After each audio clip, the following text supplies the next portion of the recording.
Thank you very much. My name is Juliet Binitie, Reverend Juliet. I wear many hats. I run a ministry, a para-church ministry called Precious Jewel Worldwide, and I'm also an international director for INT on training, Institute for National Transformation, and also a pioneer member or class or alumnus of School of Politics, Policy and Governance, which we call SPPG. And so a lot of questions have been asked about those who have left the country on a survival level and the issue of patriotism. The difference that we need to understand that some people left because of survival and they maybe genuinely, they needed to leave. I realized that sometimes Nigerians go abroad and they perform better because there's a system within our nation that does not appreciate meritocracy. We appreciate who knows who, and a lot of people can't play that game. It doesn't make them totally unpatriotic. However, patriotism has been shown as the currency for national growth. The higher the patriotism, the higher a nation transforms. It has been shown, it's proven scientifically.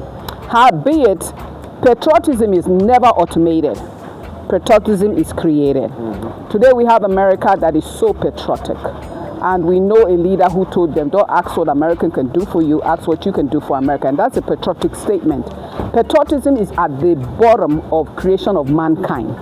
God gave mankind leadership. And that leadership requires that you love your country. Love of nation is a fundamental factor in nation building. And today, in leadership today, you have what we call the love quotient. And so many of these people does not mean that they left because they did not love the country, but they did not know how to demonstrate the love also. So it's one thing to love a country, but how do you demonstrate it without getting into trouble? And that's where systems come in. And so a nation needs to become more aware of our orientation. In America, from the very level of primary school, what they call elementary, they teach them patriotism. I remember, here I am, I remember as a little girl in the US, I think age of 4 to 6, before my father was retired, I remember the Pledge of Allegiance. I pledge my allegiance, to the flag, to the United States of America, to the republic for which she stands, one nation under God, indivisible, and unity. And I don't remember everything, but everybody is taught love for country. And this is a missing link. So whether at the religious level, which for me, I put the responsibility more on as a believer, ordained minister, is that the church and the mosque and everyone plus homes, you need to teach love for country. If the politicians had love for country, they will not corrupt it. They will not steal. Every act that you see is the hatred of Nigeria. If you love Nigeria, you will not steal from her. If you love Nigeria, you will not rape her. If you love Nigeria, this insecurity would have ended.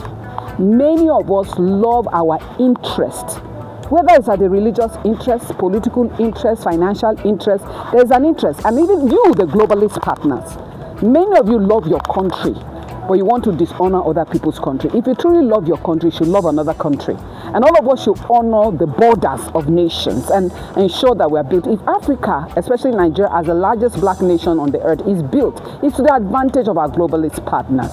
And yes, we have mineral resources and everything, but we can all work together to develop it to the highest performance for both Nigerians and the entire world.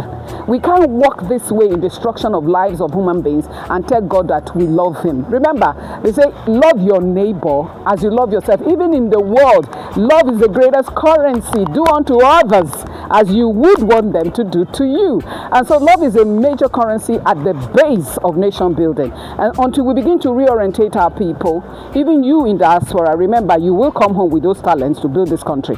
We're expecting you to come home because we know you love Nigeria. Every day you're reading the news, every day you're following what's trending and everything. And so we are welcoming everybody to love Nigeria once again, love Africa. And there is something coming up for us here in Abuja. In the days to come, you'll see the advert from the Institute for National Transformation in challenging people to love their country and to love Africa in this season. And my boss, Professor Vincent Anibogo, will be leading the charge on that. Thank you very much, and God bless you all.